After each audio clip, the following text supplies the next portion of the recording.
This is Diwakar. I'm a strategy and sales consultant. Predominantly, I came here to explore the latest technologies, how it is impacting the learning pattern.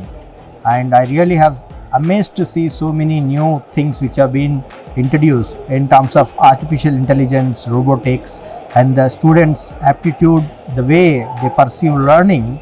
Now it is going to be a really completely a differentiating way they are able to perceive learning, and 2020 is going to be the transformation for the students for artificial intelligence and the learning methods, the patterns, which is going to change their thought process, and it's going to make lot of productivity in terms of the way they approach learning.